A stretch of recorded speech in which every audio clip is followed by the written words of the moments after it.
So hello everybody and welcome back to this afternoon sessions of this year's conference. I hope everyone has had a nice lunch, or depending on where you're joining us from, maybe a nice breakfast or dinner, I guess. But I'm glad to have you all back with us now anyway for this afternoon sessions.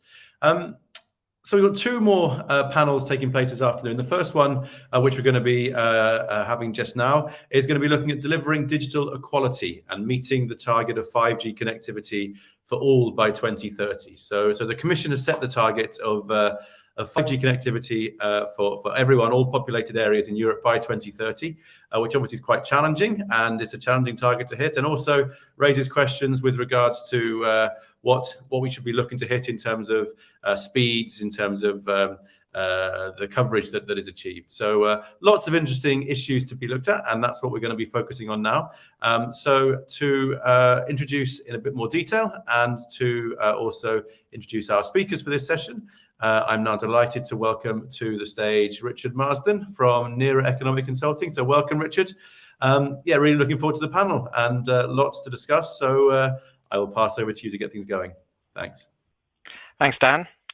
Well, good afternoon to you all. As Dan said, I'm Richard Marsden from NERA Economic Consulting, and I'm an economist who specialises in particular in spectrum issues and does a lot of work on spectrum awards and auctions more generally.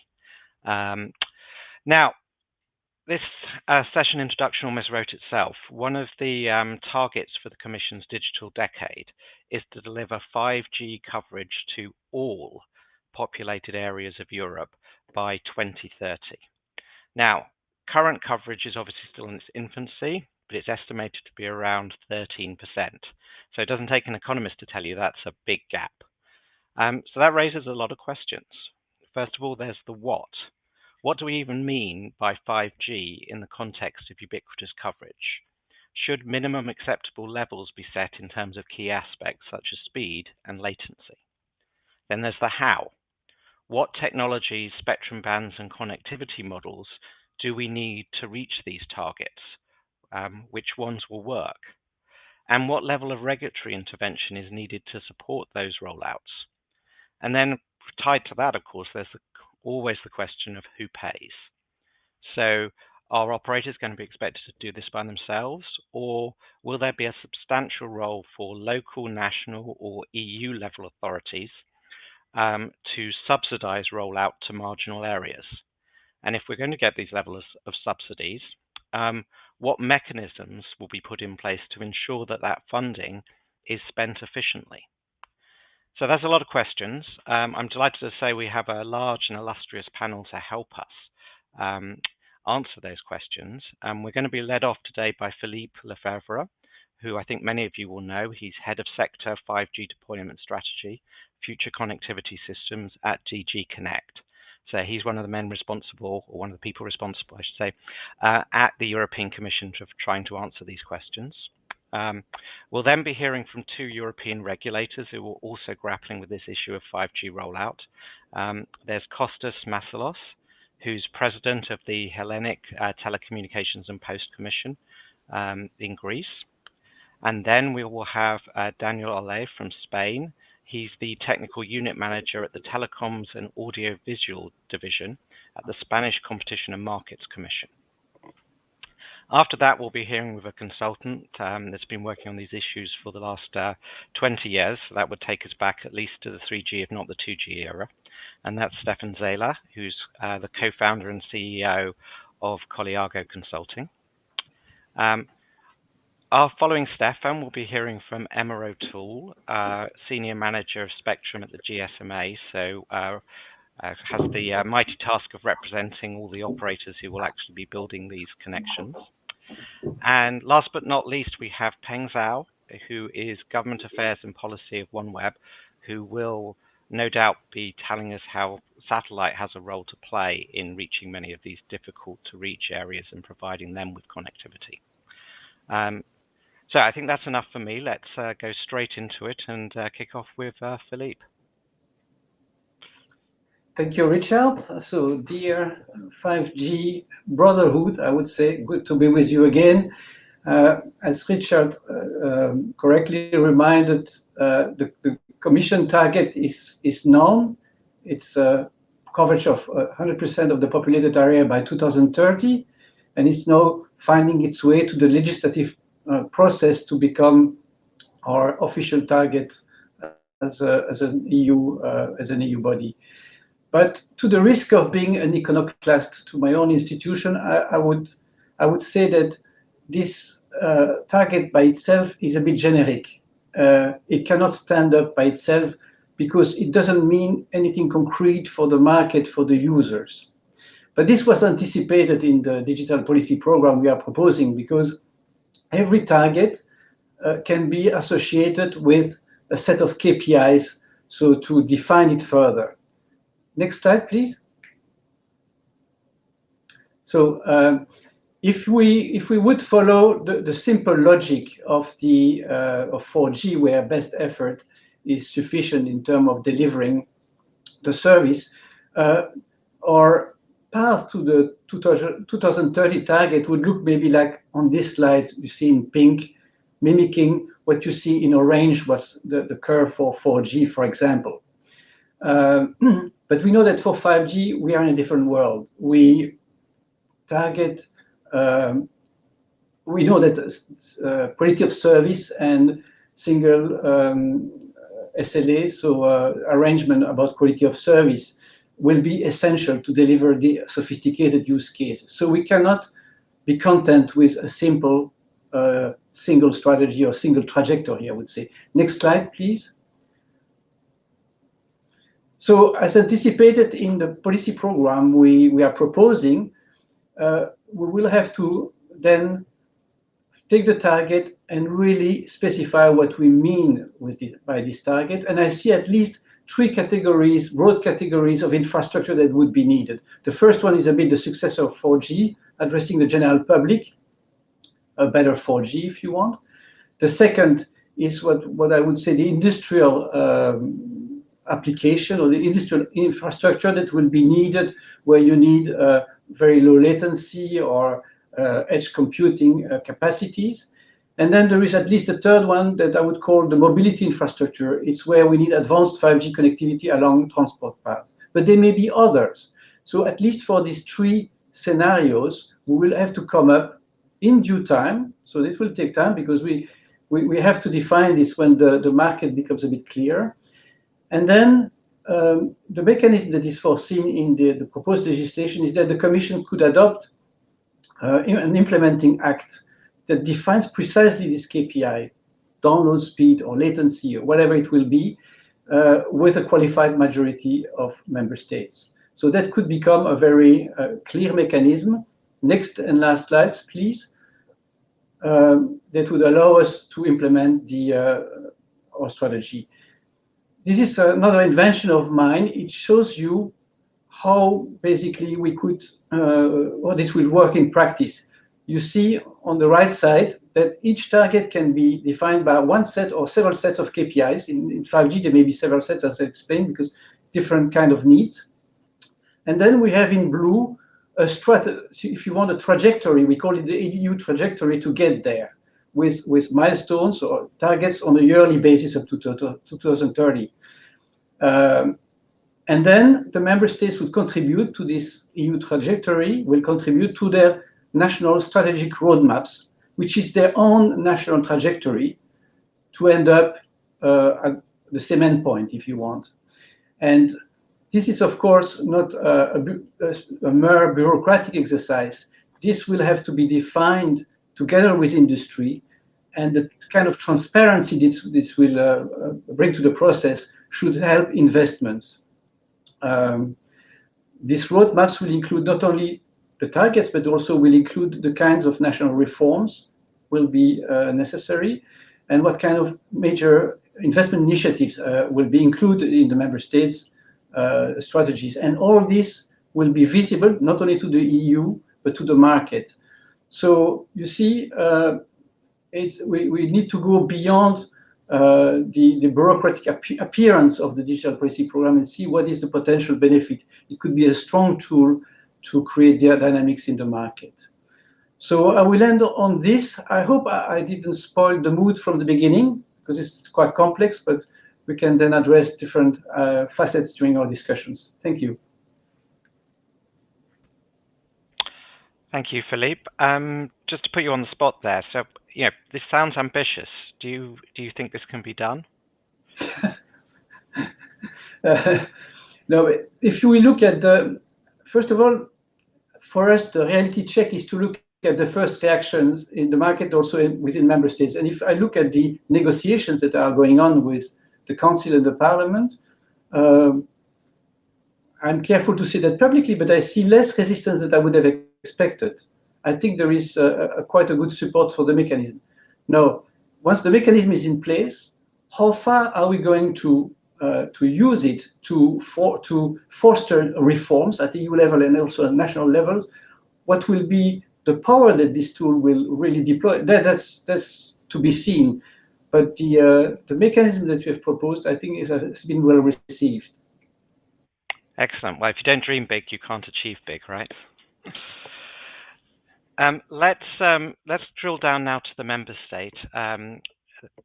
Kostas, who's representing the Greek regulator, is our next speaker. And Kostas, I guess we're particularly interested in how you're going to get to those last few percent, because I'm suspecting that the operators will get you most of the way there by 2030, but they may have an issue when it comes to the more remote locations. Thank you, Richard, and it's really great to be in the European 5G conference, and I'm really looking forward to the discussion on this very interesting topic today. 5G network deployment is already in progress around the world, and progress is fast, actually. So the number of operators offering 5G services worldwide increased by 40% by December 21 during the last year, and it is expected that soon, maybe in first quarter of 2022, more than 200 operators will have launched 5G services worldwide. To meet European Commission's ambitious Digital Compass coverage target, asking all populated areas across Europe to offer 5G access by 2030, an efficient set of interventions, both technology but also policy and regulatory interventions, need to be planned and executed in a timely manner. 5G is, in my opinion, much more than just our next generation mobile communications technology. In fact, 5G is less about our mobile phones and more about everything that surrounds them.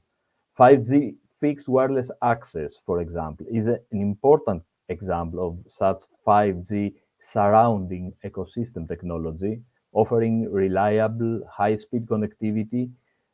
So instead of having to deploy fiber cables across each household or business, 5G-based fixed wireless access can offer a cost-efficient alternative that is particularly attractive for rural and semi-rural areas and needs to be seriously considered as a complementary service to mobile 5G communications. In Greece, for example, with the country's morphology introducing many challenges in deploying fiber, such as very large number of islands, more than 170 of them inhabited, and large sparsely populated areas in the mainland, 5G fixed wireless access can greatly help the country to meet its Digital Compass goal, delivering 1 gigabit per second access on each household and small business by 2030. According to GSA data, by December 2021, there were 81 operators worldwide offering residential and small business 5G fixed wireless access broadband services, and increased by 84% since December 2020. 5G is also expected to contribute significantly to the reduction of the energy dissipation in several socioeconomic activities, as well as the network's own power, helping us to reduce our environmental footprint and contribute towards building sustainable and environmentally friendly telecommunication networks. A prerequisite to meet this goal is to exploit the novel capabilities 5G brings in network design, abandoning the traditional radio deployment architectures of 3G and 4G networks. More specifically, big macro cells that used to cover hundreds of users at the same time, need to progressively become a thing of the past. The focus should now shift to microcells, serving like 200 users, or picocells serving 50 to 60 users that will be deployed densely in residential areas and will enable operating very low power runs, since their signals will not have to travel long distances or cross buildings in order to reach receivers at the road level. This will allow us to reduce the transmitted power at radio level by 4 times and network overall power consumption by 80 or even 90%, enabling the development of green cell or base stations, which could even operate on renewable power collected at the point of use with the help of a small power storage system.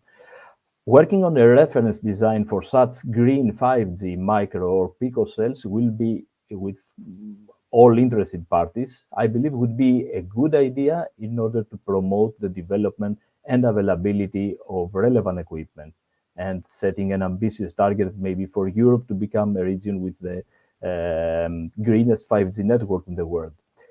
Additionally, and equally important to 5G infrastructure, we also need real 5G applications in our economies.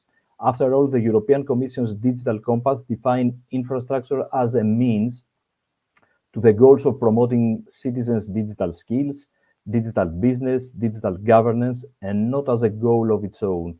We need 5G in transportation, in logistics, in tourism, in industrial applications. We need revenues from 5G in our economies. We need 5G to enable the manufacturing and offering of more competitive products and services. We need the economically contributing part of the technology in our economies and not only the consumption related one. If we wanted a KPI for that, we could say that for every gigabyte a subscriber consumes, for example, watching her or his favorite TV series on mobile, there must be at least another gigabyte that produces value that is eventually integrated in the product or service.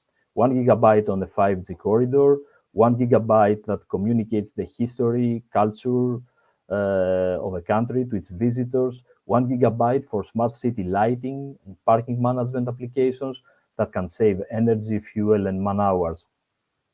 So 5G still has a long way to go before it reaches its full potential. But at the same time, early initiatives on 6G are already on their way. So lessons that will be learned from 5G, especially in the use of millimeter wave frequencies, will play without a doubt a key role in our wireless future. And with that, I would like to conclude my initial statement, and really looking forward to the discussion. Great, thank you very much, Kostas. I think there are a couple of takeaways I had from there. Is one, there was sort of a hint at defining what we mean by 5G, which might be, you said, a speed threshold of 1 gigabit per second per household. And it was also interesting to hear you talk about the different role of technologies such as FWA, so a sort of a synergy between mobile coverage and broadband coverage. And also much interesting stuff about green technology rollout. So thank you very much. Let's now move to Spain, and Daniel is going to tell us his perspective on this. Thank you very much. Good afternoon. I'd like to review 5 regulatory topics regarding 5G in Spain: backhaul, access to infrastructure, access to spectrum, coverage obligations, and the possible use of public funds.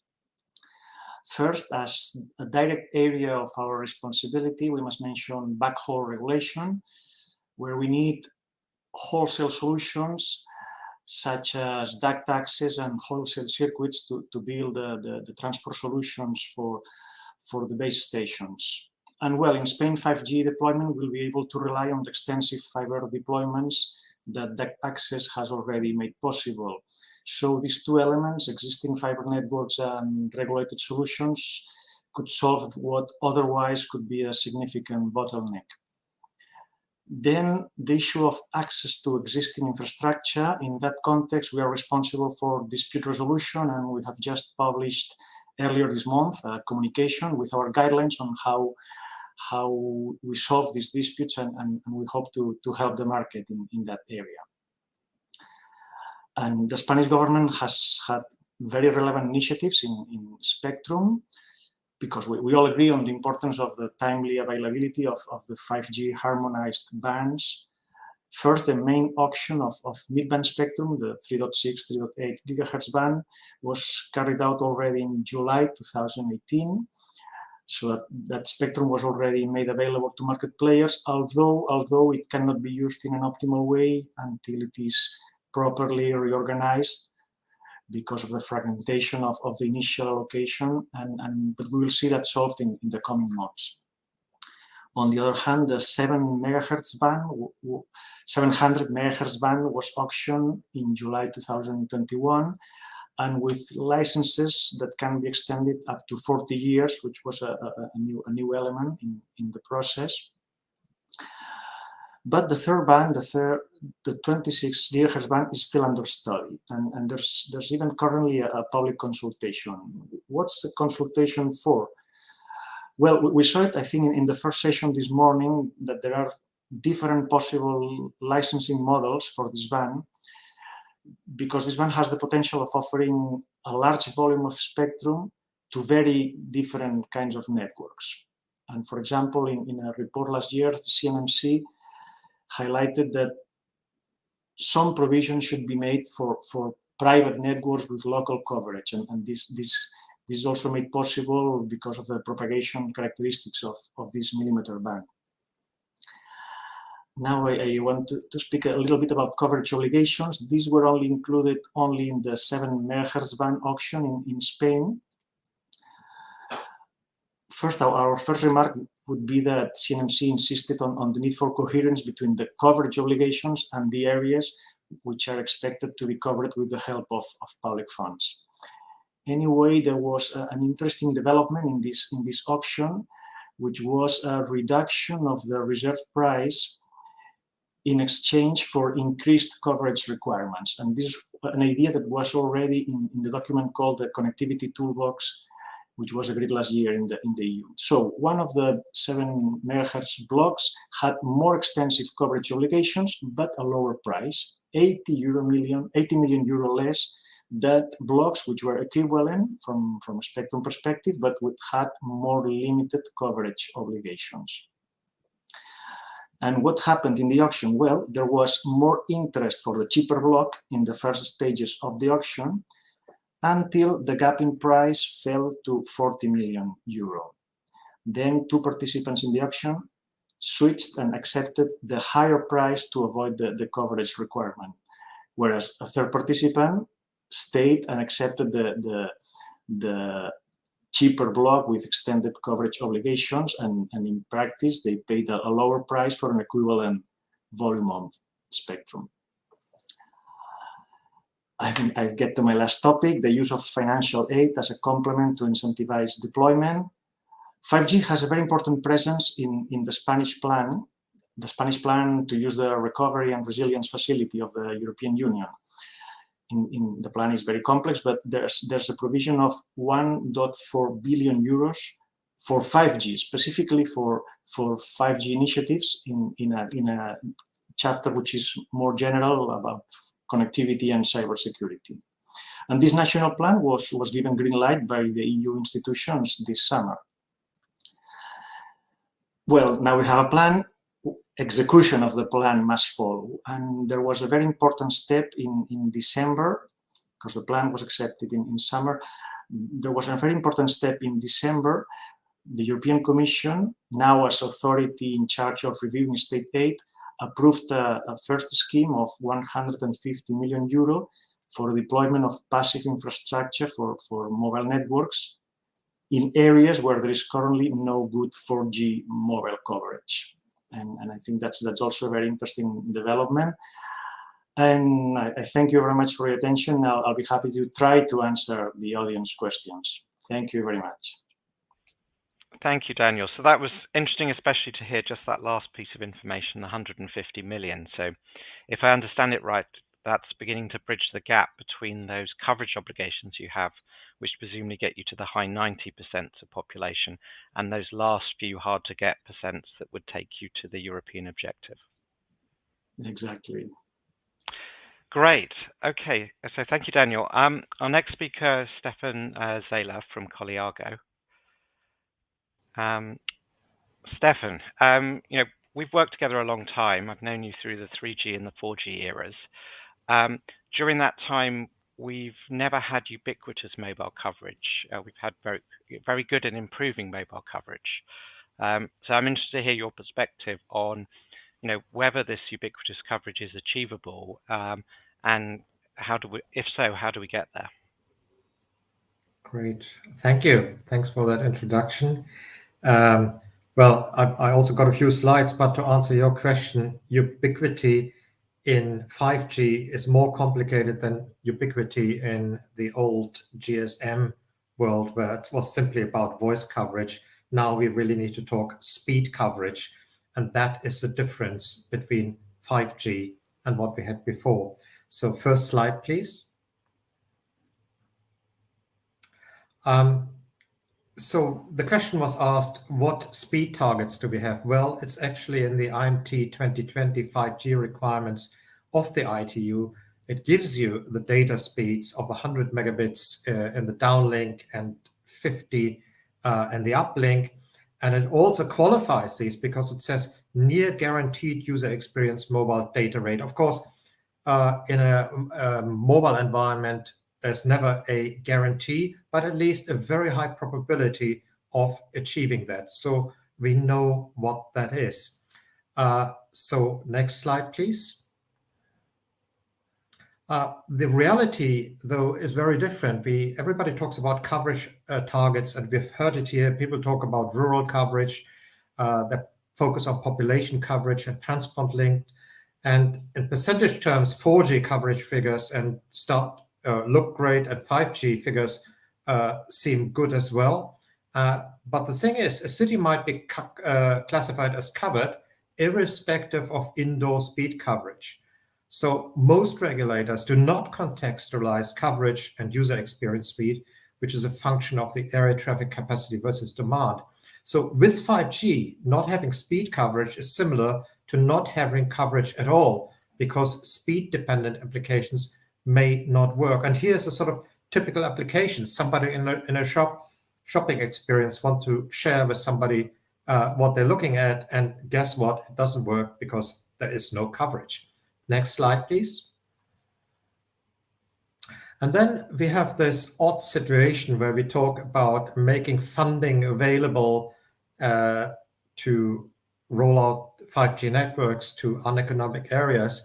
And on the other hand, we have the large amounts that are being extracted from the industry through spectrum auctions. So millions, if not billions, are being extracted. And that leads to a very divergent situation within member states. Next slide, please. So what we're seeing on the one hand is this big revenue extraction. And then even at national level, for example, in a recent auction in Austria, billions were extracted. And then there are municipal deployment subsidies. This seems like disconnected thinking to me. And next slide. Let's have a look at another example here from Italy. 12% is the annualized cost of spectrum as a percentage of revenue. And then on the other hand, the government makes 3.7 billion available to look at or to improve coverage and connectivity on underserved areas. And the Italian 1 giga plan has 5G as one of the components within that. And of course, money is coming from the European Union, i.e. from all member states. Next slide, please. So taking that bar chart, which I showed you, where it's the cost of spectrum licenses the annualized cost of spectrum fees as a percentage of revenue. If you correlate this with mobile data usage, you can find there is a very good correlation. So the higher the license fee, the lower the data usage. And if we can take data usage per capita, data consumption volume per capita as a proxy for socioeconomic value generated from the spectrum and for mobile network, we can clearly see that countries like Finland, Latvia, and Sweden and Estonia have better policy because they generate more socioeconomic value from their spectrum. Next slide, please. And then I thought, let's have a quick look at pricing, because after all, if you can't afford it, what's the point of 5G? So I took this off the website of Elisa in Finland and Deutsche Telekom in Germany last week. And the unlimited plan with Elisa is all you can eat 5G, 31.90 euros versus 84.95 in Germany. Now, let's take a household with 2 adults and 1 child. They all have a smartphone. There's no way household or most households pay 3 times 84.95. So it shows the huge divergence in terms of affordability between countries, a far greater divergence than we see in terms of coverage. Next slide, please. And then I said, okay, let's see what the 31.90, which gets you unlimited in Finland, what you get for that in Germany. Well, the lowest tariff, 6 gigabytes a month for 39.95. So that's still more expensive than unlimited in Finland. Now, 6 gigabytes, let's just have a quick calculation, 6 gigabytes a month. It takes 40 minutes a month to use up the bundles, that 1.33 minutes of 5G per day. Frankly, what's the point of 5G if you can't really use it, if it's too expensive? So in many European countries, the affordability gap is far greater than the coverage gap. And that brings me to the end of my presentation. Thank you. Thank you, Stefan. It's a very interesting reminder that ubiquitous 5G isn't just about putting it everywhere, but making it affordable for everyone. Great. Our next speaker is Emma O'Toole from the GSMA. If we could bring Emma up. Great. So Emma, I think you're going to, obviously speak on behalf of the GSMA, but representing the operators who will be rolling out the 5G networks. Yes, thank you. Next slide, please. So just a quick word to introduce the GSMA, as Richard has already done.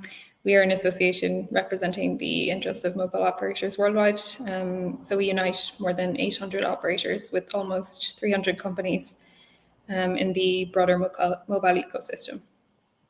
Next slide, please. As has been said many times, and I'm sure will be said many more, the ongoing pandemic has repeatedly demonstrated the essential nature of connectivity. So in this context, we welcome the Commission's vision and the ambitious connectivity goals that have been set for 2030. However, it is important to recall where we are today and the amount of work that remains to be done. So the most recent Digital Economy and Society Index, recognizing that that's based on 2020 data, indicates that 5G coverage of populated areas across the EU 27 is 13.9%. But the corresponding figure for rural areas is just 1.5%. Next slide, please. Looking at the country level results, it is also clear that there are not only large differences between urban and rural areas, but also between member states. Next slide, please. By the end of 2025, we estimate that Europe will be home to 276 million 5G connections, with the Nordics and Western Europe recording the highest adoption rates. So 5G has the potential to deliver a significant amount of value to the region, but the mobile sector remains heavily regulated and influenced by fragmented policy frameworks. To ensure that Europe keeps up with the global 5G pace setters, it is more important than ever that European policymakers practice efficient spectrum management and move to eliminate network rollout barriers. We believe that if nothing changes, there is a danger that the digital decade connectivity targets will not be met. So we need to act now to ensure full digital inclusion. Next slide, please.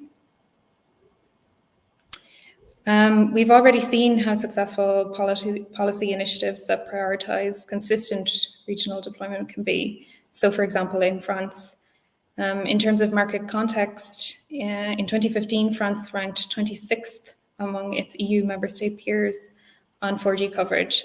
By the start of 2018, 4G coverage remained relatively low at 45%. So the French government therefore chose to make territorial cohesion a priority in spectrum policy, thereby steering operators' efforts towards future investment by setting out coverage obligations of unprecedented ambition rather than focusing on a financial criterion. This is just one example of the type of policy initiative that can be used to ensure access to communication services is more inclusive and equitable, thereby decreasing the digital divide. Next slide, please. So just in closing, we consider there are a number of elements that are necessary in the spectrum policy environment in order to ensure full 5G connectivity across both urban and rural areas in the EU. First, a significant amount of new harmonised spectrum is needed across low, mid and high spectrum bands. Governments and regulators should also support new harmonised bands on the international stage through engaging in the WRC 23 process. Exclusive licensed spectrum should remain the core 5G management approach. So while recognising that unlicensed spectrum and other spectrum sharing approaches have a role to play, this must be carefully planned to avoid undermining 5G or public 5G.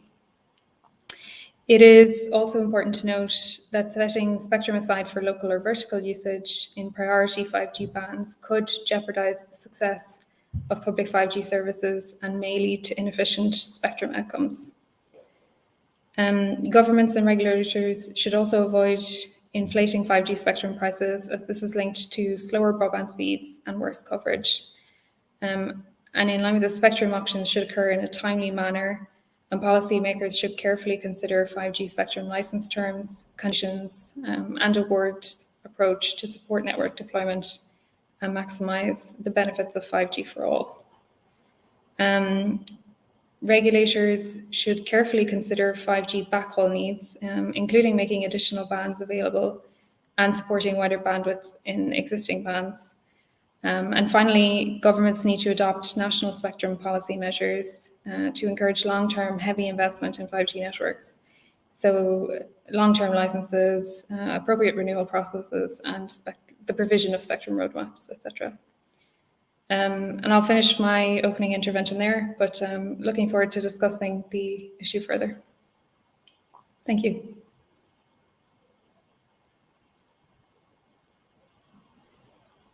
Thanks, Emma. I was struck there by gave the French example, which sounded fairly interventionist. So you're not, as representative operators, saying governments leave us alone. You're saying we need you as a partner in this process. Yeah.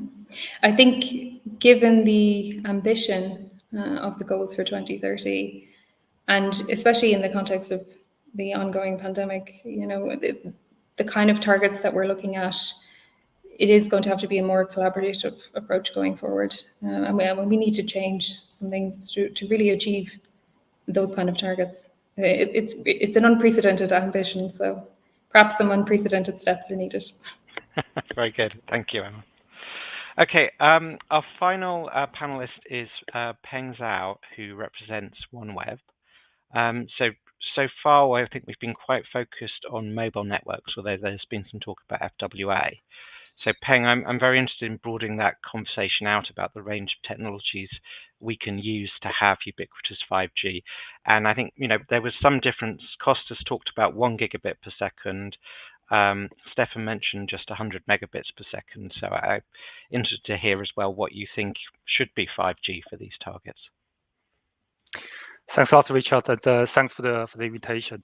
Glad to be part of the 5G Forum European Conference again. Also wearing a slightly different hat this time, representing OneWeb. So if I can move to the next slide, please. So OneWeb, just a few introduction about OneWeb before we tackle the issue at hand. OneWeb, as you know, is a satellite company, and we're using LEO constellation and deploying this system as we speak. And we're planning to bring the connectivity to everywhere by end of this year. Our satellites, our constellation has a quite unique design because most of our network architecture is based on the LTE and 3GPP compliant and LTE, and have 5G features like network slicing and NFV, etc. And we envision this LEO constellation to be part of the 6G design as well as we go along. Next slide, please. The company itself is owned by several key shareholders, including big major telcos like Bharti Airtel and SoftBank, but also we have other stakeholder like the UK government and also Eutelsat, which is one of the kind of main player in the satellite era. If we move to the next slide, please. And OneWeb, what distinguishes ourselves is that we have priority access to 6 gigahertz of spectrum for the satellites. So 2.5 gigahertz in the Ku band and 3.5 gigahertz in the Ka band. We have a high volume kind of satellite manufacturing company in Florida, and that is a fully automated factory that is churning out 2 satellites per day. We need in total 648 satellites to have this first generation of constellation ready. And so far we've been launching, we have launched 12 times, once every month basically over the last year. And we have in total 394 satellites operational in the sky. So we are 2/3 way there, and by end of this year, we're hoping to provide connectivity everywhere. But in some places, like in UK or Alaska and Canada, we are providing service as we speak. We have several kind of a ground station already operational, and we're breeding more of them. So including 3 gateway stations that we have in the EU countries. Next slide, please. So that was a little bit about us, and just want to jump into the the issue at hand. What is the inclusive connectivity, and how the 5G may change this.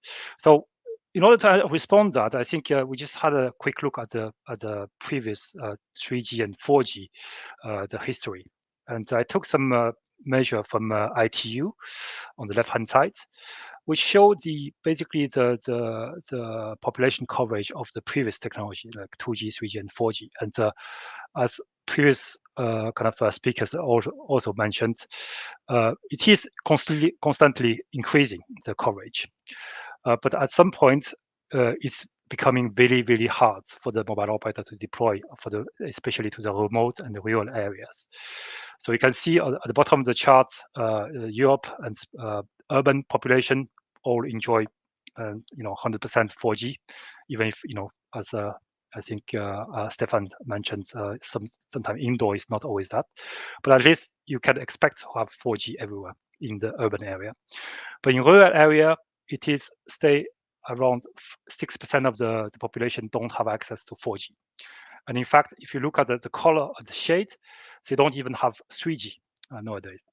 So they only have voice communication in those for those 6% of the population.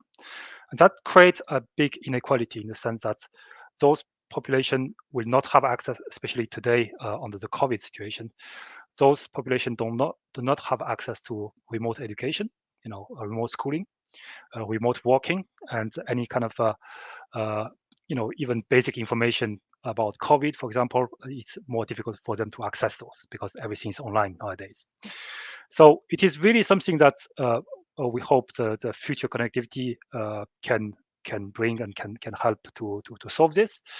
But whether 5G will be better at getting into this area or not, I mean, it's really a matter of time.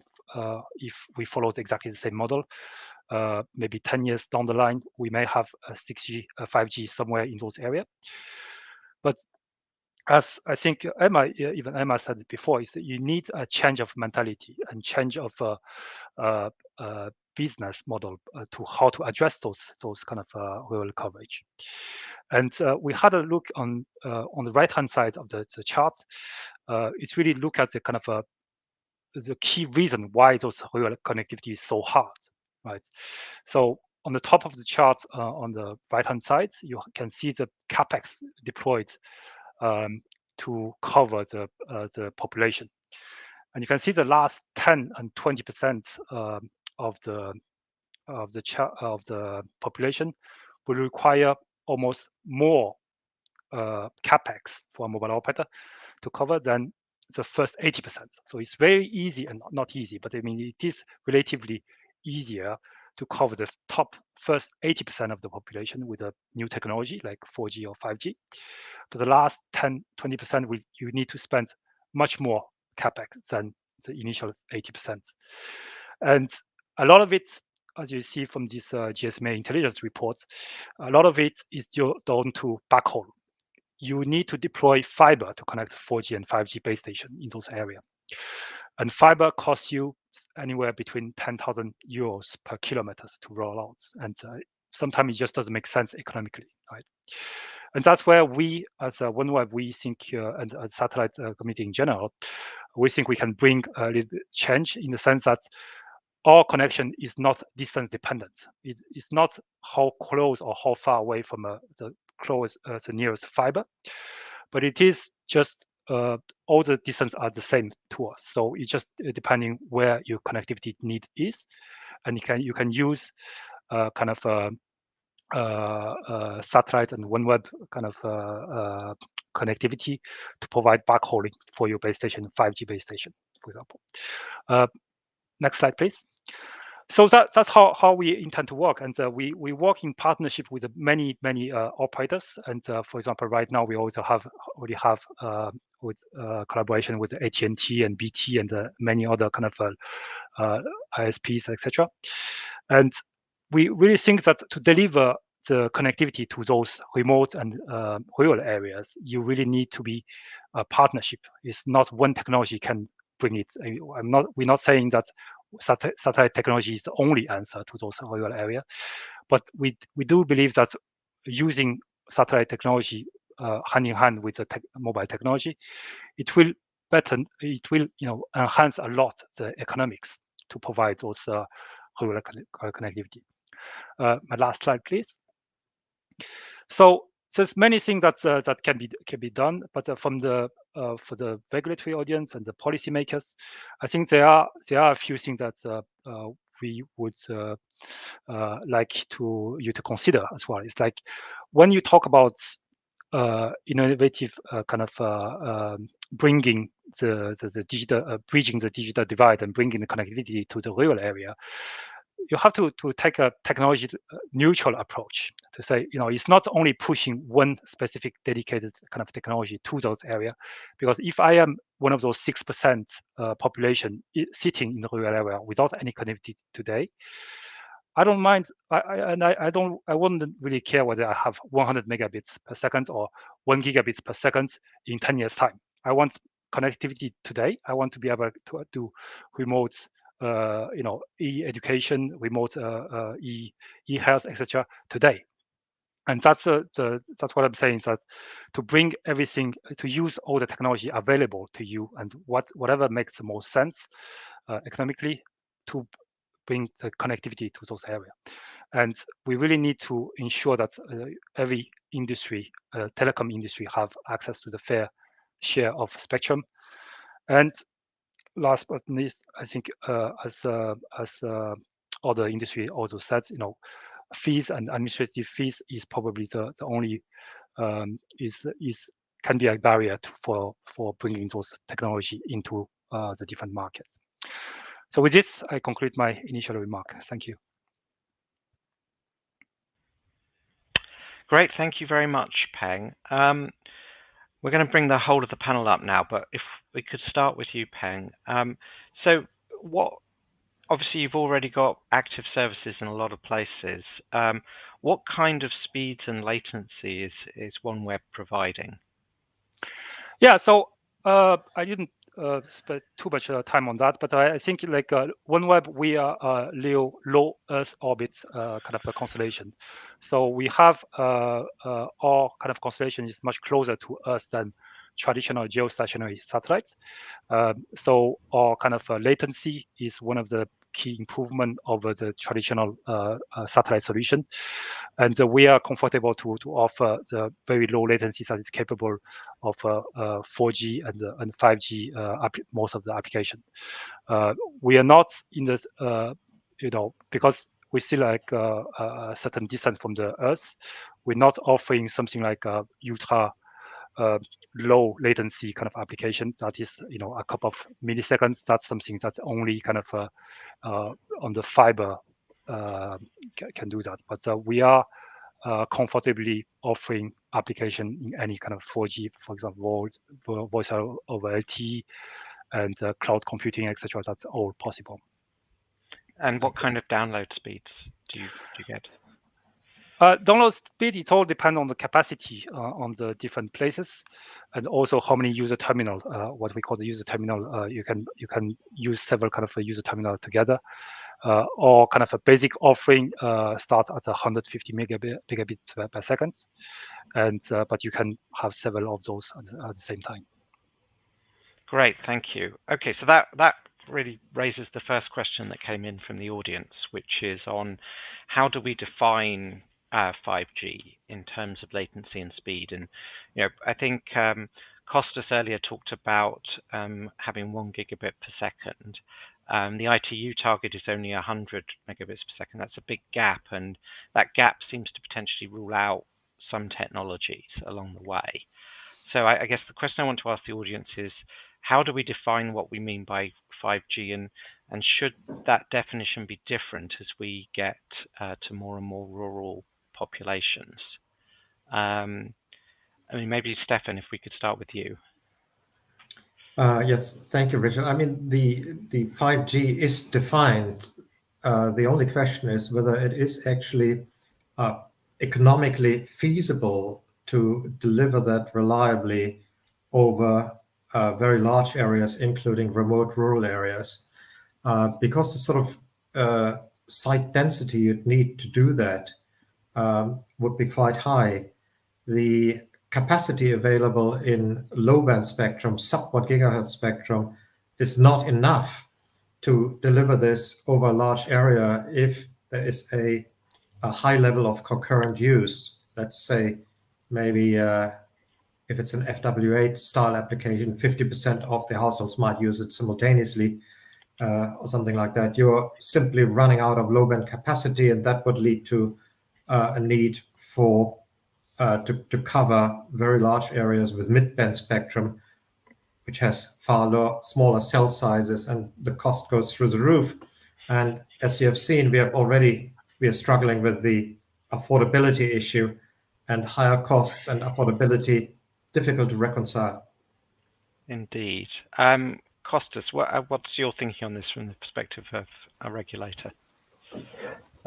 Thank you, Richard. And just wanted to clarify what I said in my initial statement about 1 gigabit per second as a target for 5G speed. We should keep in mind that European Commission Digital Compass has 3 main objectives on the infrastructure side for 2030. One is to cover all European population by 5G, but there is a second one to offer fixed connectivity of 1 gigabit per second by 2030, independent on technology. And what we have seen so far is that there are already tests proving that 5G fixed wireless access can indeed achieve this 1 gigabit per second and can be a complementary solution to fiber to the home or fiber to the premises. So for certain areas like rural areas, this could be an interesting alternative. Now, speaking about enhanced mobile broadband, we all know that specifications of 5G call for even higher speeds. But with regards to performance targets, we should always keep in mind the latency and the high reliability objectives for 5G. Right, so maybe we should also discuss latency and reliability for applications where speed is not the most critical one, the most critical parameter. So maybe 20 milliseconds latency or much lower is an open issue to discuss, and reliability 99.9 or even more percent is another issue we should keep in mind, because 5G is not only about enhanced mobile broadband, but also ultra reliability and low latency are key objectives of the specification. Okay, maybe if we turn to Daniel next, is this an issue that you're grappling with in Spain as well? How do you define 5G? Well, once you establish coverage regulations or any requirement, in the end you need some metrics. You need some figures to be able to decide whether the goal was met or not. But it's very hard to be precise with all this. I don't know. In the end, in the 7 megahertz band, what we have is a goal of signal level, so dBms. And whereas in the state aid decision I was mentioning, there is a explicit requirement of the upload and download speeds and even latency. I think it's very hard to measure properly these things, and you always have to allow some percentage. So this will be met in such percentage of time, in such percentage of areas. Because I don't know, you can be very ambitious with latency, but maybe you cannot expect that value to be reachable in every road, in every little village. That would be my remarks on this. Thank you. Very good. So Philippe, Daniel's sort of hinting at maybe you have to be a bit less ambitious for the more rural areas in terms of the level of connectivity, and you're obviously responsible for setting targets that will affect multiple countries. What's the thinking on this? To come back to Stefan and others, 5G is defined. So what we are discussing, I think I have made it very explicit, is KPIs for to meet the different needs, and rural coverage is one of the needs. It's not up to us to define these KPIs. It needs to be market driven. But once the market, we have clear signals on the market, then we can include it in our policy to make sure that we deliver consistently through the single market. That's our job. Our job is not to define, to identify the needs, the market needs themselves. In rural areas, of course, there is a specific case of agriculture, for example, that goes beyond population, and that we should not overlook even under the umbrella of the targets as we define them, because maybe we are stretching the definition. We say populated area when you have a group of farmers that will develop a very sophisticated farming approach. You need to cover them. You need to address this need. So I would say work in progress. Let's be open-minded, and we will embrace what comes at the right time to make it a European standard. Okay, so Emma, Philippe was talking about market-driven there, so that implies that it should come from the operators. Yes, I suppose in that context, we are looking forward to providing input on that in the context of defining the KPIs, specifically for this purpose of monitoring the digital decade progress. I guess it's been mentioned already by a lot of speakers. 5G is defined in a certain context, and this is another context that we're looking at. A first step has been made by BEREC when they defined, for example, 5G for fixed wireless access in the context of very, very high capacity networks. So you may expect, once the need is clear, that we do with member states, BEREC is probably the platform, similar progress with mobile 5G. Okay, well, so just sort of building on this question, I mean, obviously we've got the question of who's going to pay to roll out these networks. And, you know, one of the themes that's coming out of this conversation also is that, you know, we talk about 5G mobile coverage, but very much we also seem to be simultaneously talking about fixed broadband coverage. So I guess my question to the audience is not just who pays, but if that government has a role in that, should we be actually trying to tackle fixed broadband and mobile at the same time together, as opposed to sort of separate targets for mobile and fixed coverage? Emma, maybe you could kick us off this time. Yeah, I mean, I guess in the context of the digital decade targets themselves, we are looking at both 1 gigabit connectivity as well as 5G coverage of populated areas. And there will, of course, be a mix of technology to achieve both of those targets concurrently. In that perspective, we welcome something like the draft revised state aid guidelines, which do recognise that there is a need for further guidance on mobile deployment. But I think, this will be probably a case-by-case basis depending on member states. Philippe, are you very much thinking about mobile and fixed at the same time or distinct? I understand from the technologies that it makes sense technically, because if you have gigabit backhaul, you can do mobile and fixed. But there we are also in the hand, and Daniel knows that, of the state aid regulations, because of course you should avoid distorting a market with another one. So there we have a bit of a challenge. And by the way, I pay credit to Spain to be one of the trailblazer in terms of deploying the new, let's say, the very large subsidies that are needed now for 5G because of the societal impact. And you have done a very good job clearing already with DG Comp competitions some of the difficult aspects. And it's very useful for our thinking for the future guidelines on broadband deployments, mobile and fixed. So very useful. Daniel, can you say anything more about what did you have to do to make sure you didn't fall foul of state aid rules?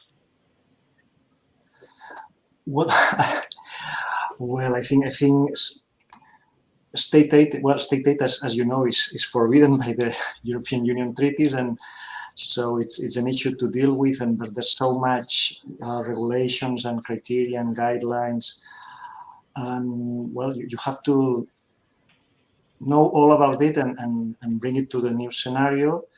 As you said, backhaul is essential. Backhaul is a key element of any of the deployments we are speaking about, either the fixed or mobile deployment. Backhaul is a big part of the story. But I think we need both fixed and mobile deployments, and it's true that when dedicating public funds to mobile deployment, there was a lot of thinking to be done, and a lot of new way of thinking and stating things, and if that decision by the European Commission of December regarding the Spanish plan helps others, that's very good news.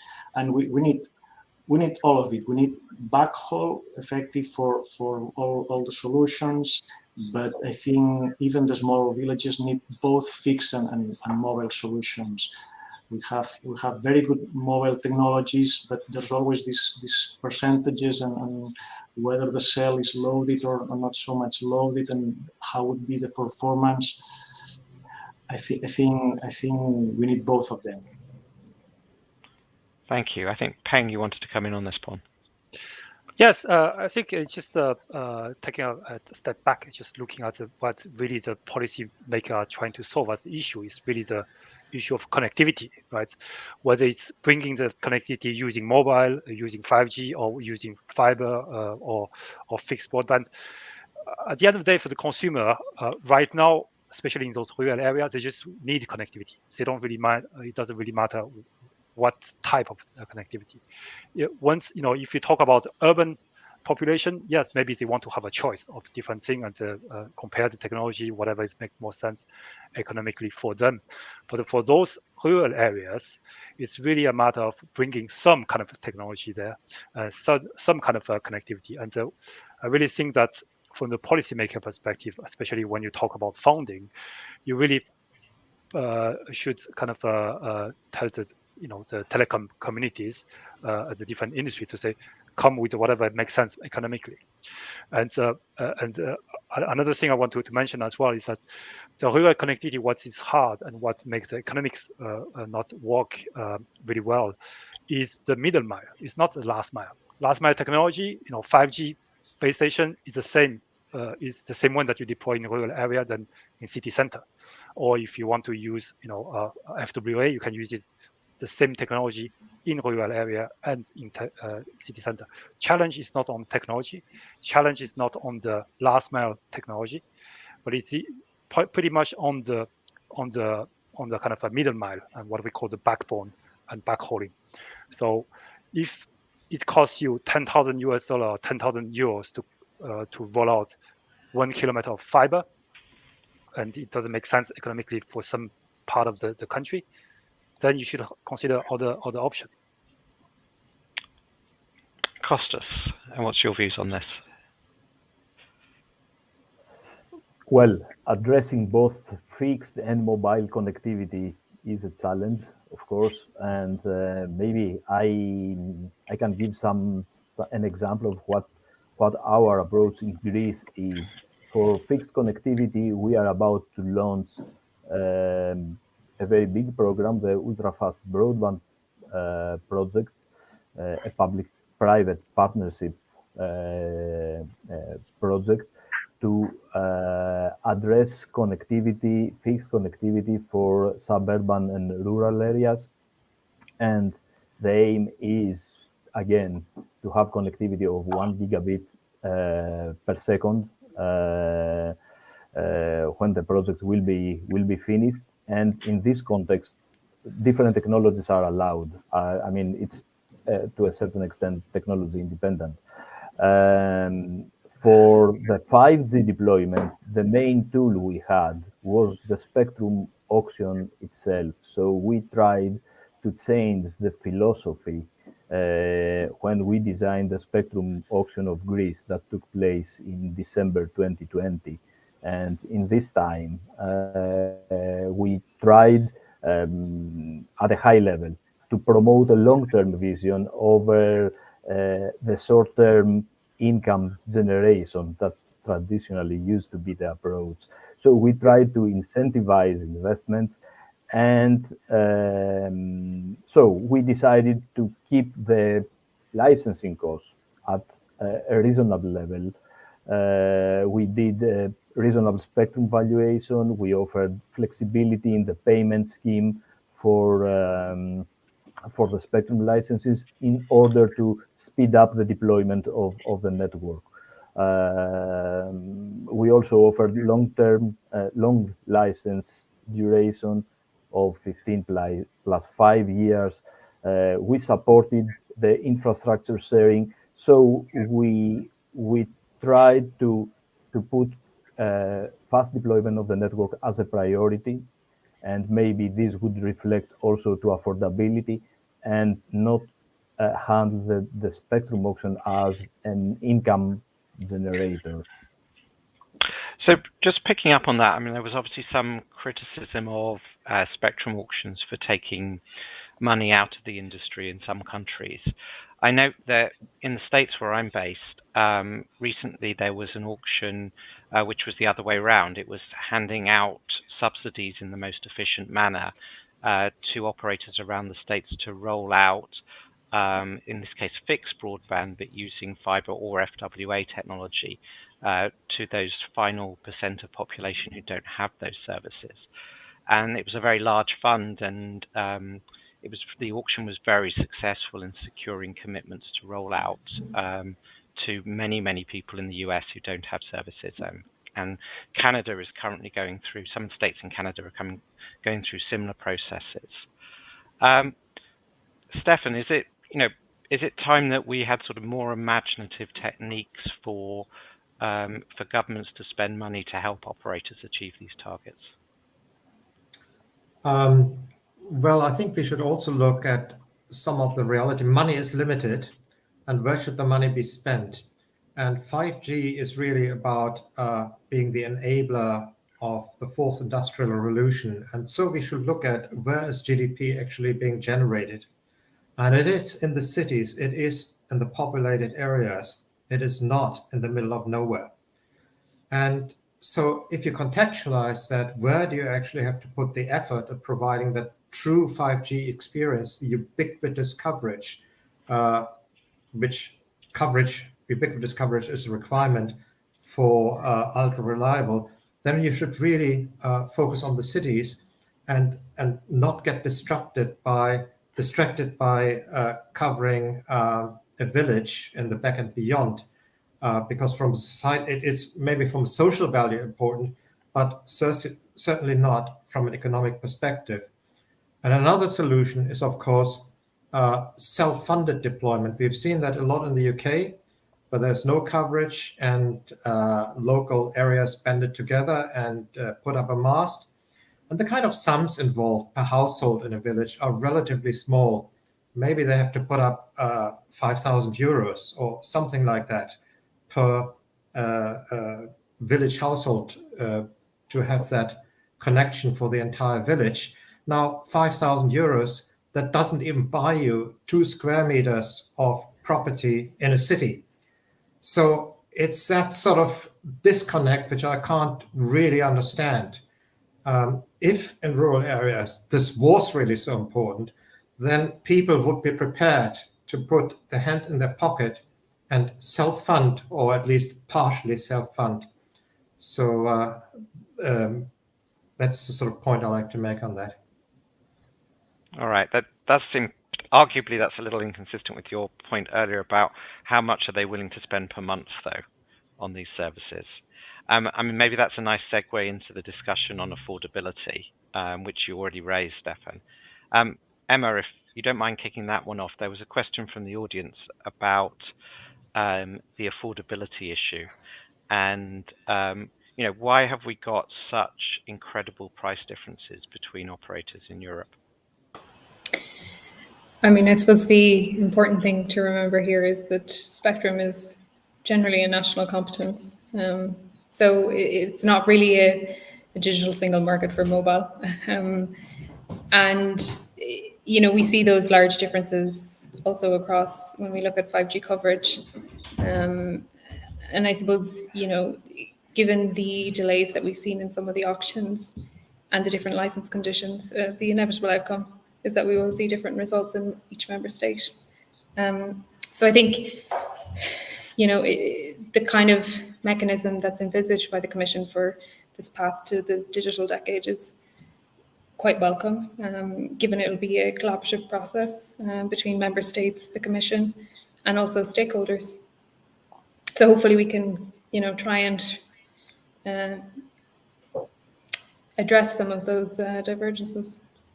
And is there, are there solutions that government can help with regards to affordability of mobile services without interfering in the free market, which is, incredibly important dynamic for developing our mobile industry? I guess from the side of awards and looking at auctions, these kind of market-based solutions and trying to discover that true value that operators actually attach to these licenses and the spectrum. So really, quite carefully considering those conditions and how that spectrum is awarded. Stefan, going back to you raised the issue of affordability. What do you think should be done other than reduce spectrum costs? Yeah, I don't think spectrum costs entirely explain that difference between Finland and Germany. What I would do is, first of all, study the cause of the difference. And once you understand the cause of the difference, then you can take action to bring prices in Germany closer to those of Finland. And as I said, I don't know entirely what, there must be multiple factors in that. And yes, spectrum license fees are certainly one of them. And Philippe, you talked a lot about getting coverage out there, but is affordability something also on your agenda? Yes, it has to do with spectrum costs. It's true, but we have the single spectrum market is an unfinished work. We have tried everything. We have enshrined the principle of not extracting value for fiscal reasons in the European code that is in force since end of 2020. We have discussed, developed this toolbox, connectivity toolbox, where member states reiterate their efforts to do that. No, our hopes are with the digital policy program, where it will be more collaborative, maybe it's more accepted to work on that. We also work on cost reduction, as you know. We'll review the cost reduction directive in the course of the year. And I will finish by saying that today, 2 hours ago, the Commission published its interinstitutional declaration on digital rights and principles, where at least we are committed, because if I read, everyone everywhere in the EU should have access to affordable and high-speed digital connectivity. That's what we are committing to. Well, you just have to do it now. And if I can look just at the declaration that will be that has just been published. And there is a communication with it that explains the rationale and the possible avenue. We don't have time to develop here to progress with affordability. If I can just maybe one remark, because there was this debate about fixed and mobile, and in fact the push for fiber everywhere to every household radically changes the economics of 5G, because once I've got fiber to the village, I've got fiber to the tower, and this really enormously reduces the cost of 5G deployment.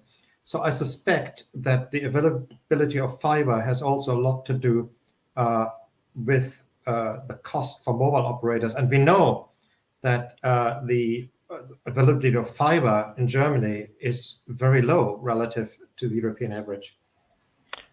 Okay. We're running out of time, so what we'll do is if we could just go around with a quick yes, no, maybe. Can we get to 99.9% 5G coverage across all the EU? Philippe? Depends what is 5G. We might reach that already at the end of next year if we continue with the simple definition we have today.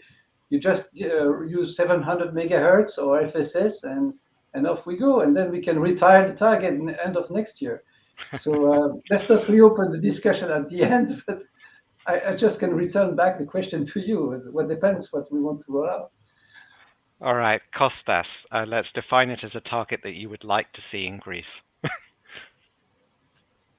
But also we will gain economies of scale with the vertical industry. So it should make the whole equation more affordable, because we discussed about affordability. If really vertical industries are entering the game, maybe also paying for some infrastructure where they need it, everybody will benefit indirectly from these economies of scale.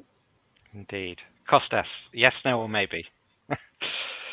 Well, yes, depending on the definition, but in my opinion, the real challenge is how to exploit 5G in a development way, how we create value out of 5G with new services and new products. Thank you. Daniel?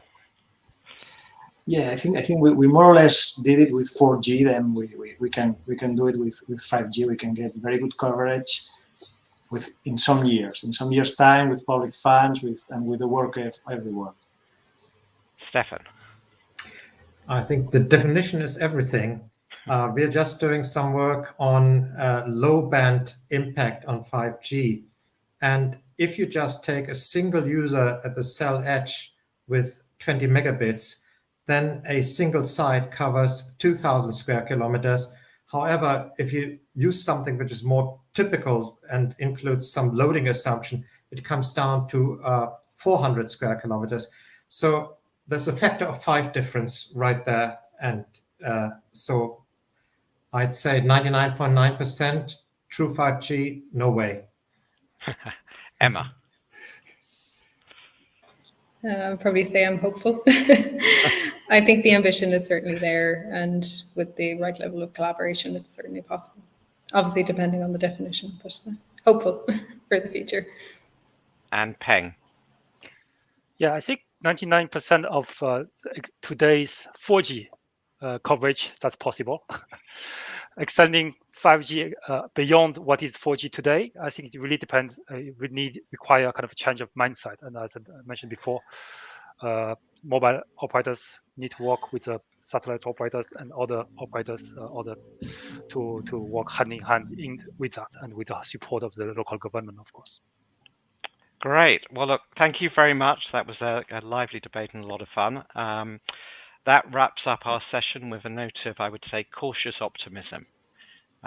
So we look forward to coming back next year to see what progress we're making. Dan. Richard, thank you. And indeed, yeah, it would be really interesting to see where we are this time next year. So that's the first session for next year's conference already penciled in. So good news. But thank you so much, Richard. Really appreciate that. And thank you to all of our panelists. Another really interesting discussion. Fascinating discussion. And as we said, one that I'm sure is going to continue as we look towards getting towards those targets. So yes, and thank you to everyone out there in the audience for all of your questions and comments as well. Really appreciated for those too. We're now going to be moving on again to a very short break. We're going to have around about 15 minutes or so. And then we're going to be coming back to look at more urban areas. So looking at delivering densification and how the rollout of 5G networks in urban areas can be streamlined. Back here again, 15 minutes for that one. And then we're finishing off today and finishing off the conference with our closing ceremony, where we'll be hearing final remarks, final thoughts from some of our speakers, asking you for your final thoughts, and then wrapping things up with some live music for you all. Thank you so much again to everyone for this session, to our panelists and to Richard. As I said, we'll be back in around about 15 minutes or so. So we'll see you very shortly. Thank you.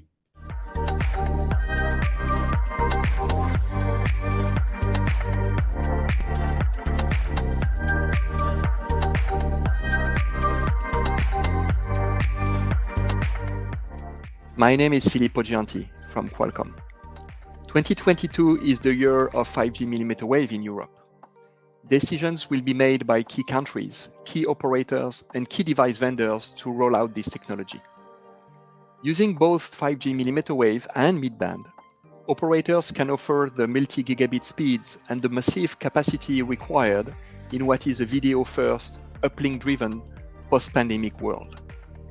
I will show you how operators can increase up to 8% their annual revenue by rolling out 5G millimeter wave in these high-density, everyday locations, while saving up to 75% of their costs.